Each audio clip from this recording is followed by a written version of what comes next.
welcome to Good Game Spawn Point, the show for younger gamers by gamers. I'm Bardra. And I'm Hex. And I am Darren, data analysing robot and master hacker. This week we're gripped with World Cup fever, so we'll be kicking the ball about in pure football. The Spawn of Australia have been selecting, or more accurately voting on the website for us to review their pick of RPG, and we'll unveil which game that is later on in the show. But first, let's kick off with our review for this week. World Cup mania is reaching fever pitch, so for a bit of football action to fulfill all your goal-scoring fantasies, the answer is obvious. FIFA World Cup? Yeah, but if you can't get that game for some reason, here's another one vying for your attention, Pure Football.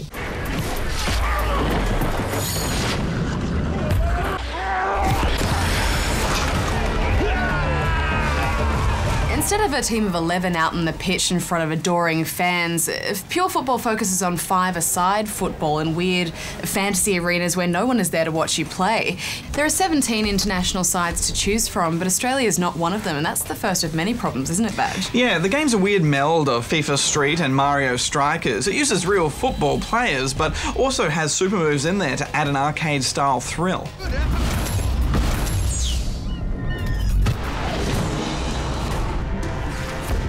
You can create your own custom players or edit together your own team, and there's heaps of arenas to unlock as you progress. The arenas do have some pretty cool backgrounds, but it's so strange not having any commentary or crowd. It just makes the experience really, well, boring. Yeah, I think the game tries to compensate by throwing lots of big 3D exploding words in your face every time you score or there's a penalty.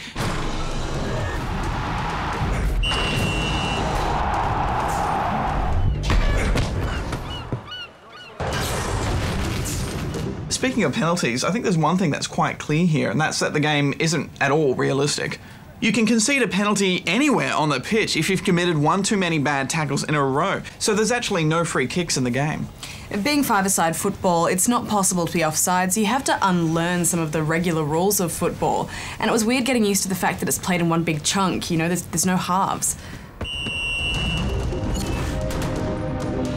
In fact, because of the different match scenarios, some games won't actually finish until one side scores a certain number of goals, so sometimes there's no clock whatsoever.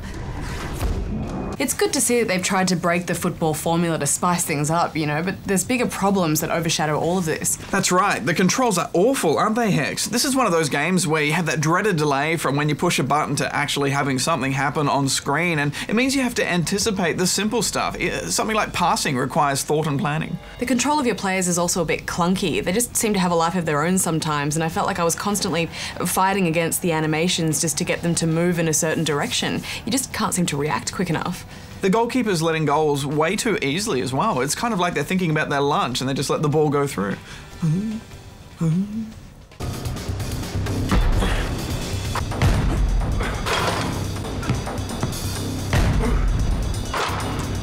Every time you go for a shot or header on goal, there's a power meter that you need to stop in a sweet spot for maximum power and accuracy.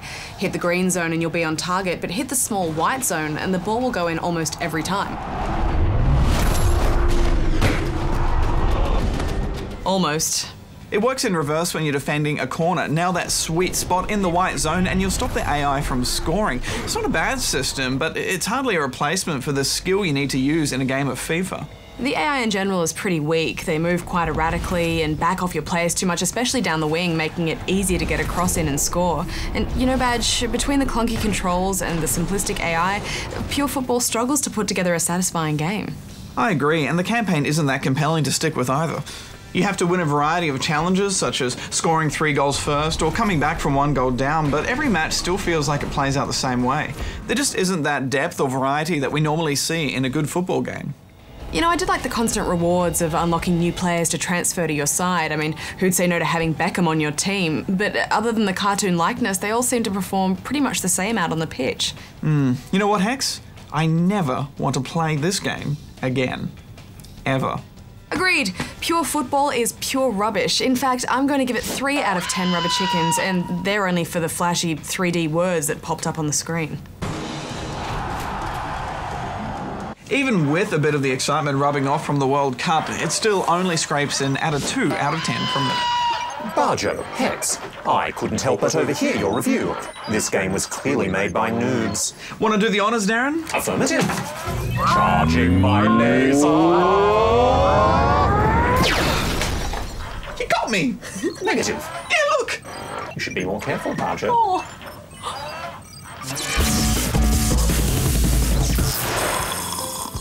Do we have to do any drinking from the Noob Cup this week, Badge? Not that I'm aware of, Hex. Should we dive right into the questions then? Yes. Yes, we shall. First up, this from Nick in Wilberforce, New South Wales. I heard that there is going to be a new Scribblenauts game. Is that true? And if so, what's so different this time? Yes, there is indeed a new Scribblenauts game, Nick. It's called Super Scribblenauts, and we'll be getting it towards the end of this year. We don't know a whole lot about it yet, but we do know that they're improving the controls and physics, and they're adding the ability to use adjectives. For those of you not paying attention in English classes, an adjective is a descriptive word. So you could write surfing koala or big fridge, for example, which should open up a whole new world of crazy objects for you to use. All right, well, next up we have this one from someone in somewhere, New South Wales. What a mystery. What is Wonky Donkey? Viewer, Wonky Donkey is simply when the controls for something feel unnecessarily awkward and get in the way of enjoying the game. Yeah, like Super Monkey Ball on the Wii, for example. Yeah. It was heaps wonky donkey. The controls felt imprecise and it made the game frustrating to play. Yeah. Okay then, let's move on to this from Paula in Melbourne. How many games are there? That's a tough one. You know, I'm not sure. Hex, what does the scouter say? Over 9,000? What? Over 9,000? Yep, well there you go. Moving on to this one from Joel in Melbourne, Victoria. Last week you showed an interview with that Joel guy and he was playing Rock Band 2. I thought you said it's not out in Australia yet. What's going on? Well, Joel, we weren't wrong. Rock Band 2 still isn't out in Australia, but it is out in Europe where they use the same PAL format as Australia. Which means you can import a European copy of the game and it'll still work on your Australian 360. PS3 owners can import a copy from anywhere in the world and that'll work too. All right, next we have this from Joshua in Madura, Western Australia. I would like to know if there's any new Sonic games coming out for the Wii. I never miss your show and I think it's the best show in the world. Oh, thanks for that, Joshua. Well, anyway, we're happy to say that yes, there are several new Sonic games heading to the Wii. We're most excited for Sonic 4, which is a return to Sonic's 2D roots. They're the best ones. And they've also recently announced Sonic Colors, which we don't know much about yet other than it'll have colours and Sonic. All right, well, next we have this one from Victoria in Cundletown, New South Wales. A couple of weeks ago, you reviewed the game Mod Nation Races for the PS3. I thought it looked like a lot of fun, so I was wondering if it's possible to play the game on the Nintendo Wii, because I don't own a PS3. Oh, I'm sorry to say, Victoria, but Mod Nation Races will never come to the Wii. Yeah, it's a Sony-owned franchise, so it's only ever going to be on Sony platforms, so no Mod Nations on Wii. All right, next is Brandon in Penrith, New South Wales. Hey, Barjo, Hex, and Darren. I'm just asking about the game Little Big Planet 2, and can I get a sneak peek? Sure can. Cue the game.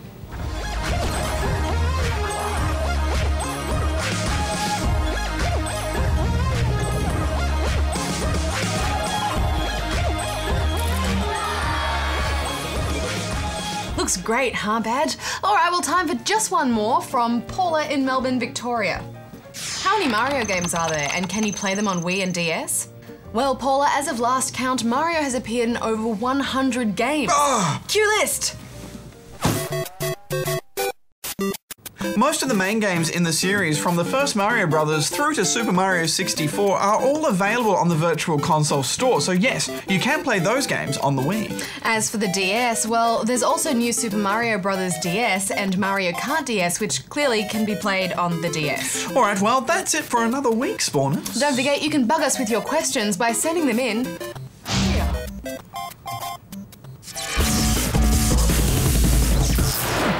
I see someone's playing Star Wars The Clone Wars Republic Heroes. Well, that was their first big mistake. Still, I guess I should help them. I can't bear to see someone fail so miserably, and besides, my laser would take too long to charge up right now. Well, an ultimate lightsaber would help. Right, now all they have to do is pause the game, access the shop, and go to the cheats menu. Then enter this code with the D-pad. RDDULUUD.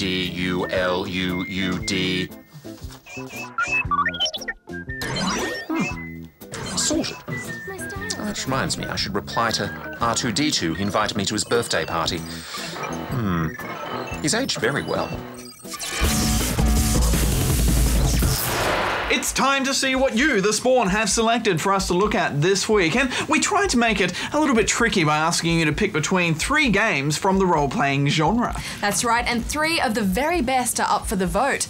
The Legend of Zelda from 1986, 2002's Kingdom Hearts, and Final Fantasy The Crystal Chronicles, released in 2003. Darren, please be telling us the verdict. Affirmative. This one was close, but the Spawn of Australia have chosen Kingdom Hearts. Well, if it's Kingdom Hearts the viewers want, it's Kingdom Hearts the viewers get. Yeah, this is one of those odd mashups where on paper it should have been an epic fail, but it turned out to be full of win. Who would have thought putting those oh-so-famous Disney characters in with the likes of Kairi and Riku from Final Fantasy would work? But it does. Yeah, it's like a Vegemite and potato chip sandwich. What madness is that? Well, it sounds horrid, but it actually is really yummy. You should try it, Barjo. In Kingdom Hearts, these 2 very different worlds collide, and let's face it, being able to play as Donald Duck and Goofy and fight against some of Final Fantasy's greatest heroes and villains is just plain awesome. The main hero was brand spanking new. His name is Sora, he has ridiculously spiky hair, and a bunch of friends hungry for adventure. You start off on Destiny Island with your 2 besties, Riku and Kairi, and all is well until one night some shadowy creatures called the Heartless attack. And so the quest begins. You soon find out the Heartless are out to consume hearts. Who needs a heart when a heart can be broken? Oh, Darren, did things not work out between you and Sharon? Well, I took her to R2-D2's birthday party and I walked in on them together. They were sharing a USB hub. Anyway, armed with your trusty Keyblade, it's your job to stop them from taking over the world. Well, worlds to be exact. Yeah, and this is pretty much the bulk of the game. Teaming up with Donald and Goofy, you head to various Disney worlds like Aladdin's Agrabah and Tarzan's Deep Jungle, playing through bits of their story in order to get to the heart of that world to lock it off with your Keyblade, thus preventing it from being consumed by the Heartless. The game had all these abstract themes, and I really found the plot engaging. Yeah, I don't know, Hex. It felt like they were just throwing words around like darkness, heart, and light just to make the story seem deep. Darkness conquers all worlds! True, but it really is a nostalgic trip revisiting all those Disney worlds from the movies that you know and love and being able to play through their story. Some of the boss battles were famous villains like Oogie Boogie and Hades, and they were so satisfying to complete. And Barjo, I love that they got almost all of the original voice actors to reprise their roles here. Yeah, and it really made the worlds feel authentic. Gorge, I sure hope he's all right. Johannes, don't worry. We'll find the king and the king. The combat's real-time, and you've got a lot of Final Fantasy-type spells at your disposal. Fire, Gravity, and Cure, just to name a few. Locking on worked well, and the character abilities added another level of depth. But you have to admit, Badge, the combat was pretty repetitive. It was just mash X. Yeah, and what's with that water level? Ugh. Wait, you don't like The Little Mermaid? Well, she was pretty weak in this game, and the controls were just terrible. Yeah, I agree. Overall, though, it was loads of fun smashing through hordes of Heartless, and this really served as a great launching point for what is now a huge gaming franchise. Yeah, there's been no word on Kingdom Hearts 3 yet, but the Kingdom Hearts Birth by Sleep PSP game comes out later in the year, and Kingdom Hearts 2 is still one of the best games on the PS2. So Hex, what shall we put up for the vote next time? Well, Darren, this might cheer you up. How about you choose the games that we asked the Spawn to choose from next time? Oh, wonderful. Next time, Spawn, you'll get to vote on your favourite music game of all time. Great idea. And you can choose SingStar. And what are the other choices? They need at least 3. SingStar and Guitar Hero and DJ Hero. And SingStar. You said that already. Affirmative. I think we all know which one's your favourite. Affirmative. Guitar Hero. Negative. Well, we've run out of time, but next week on the show... Next week won't be so great. No. Well, next week on the show, we review the latest LEGO game, LEGO Harry Potter.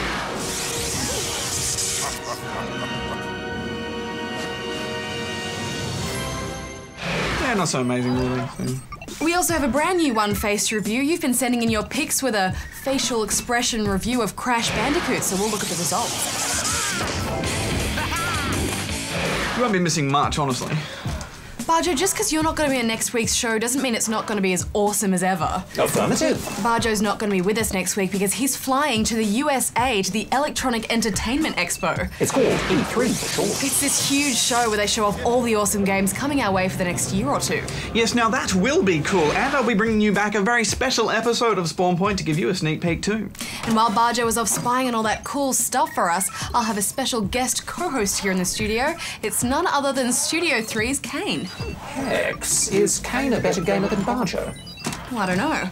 Guess we'll have to find out next week. Hex out. Darren out. Barjo out, but I'll be back.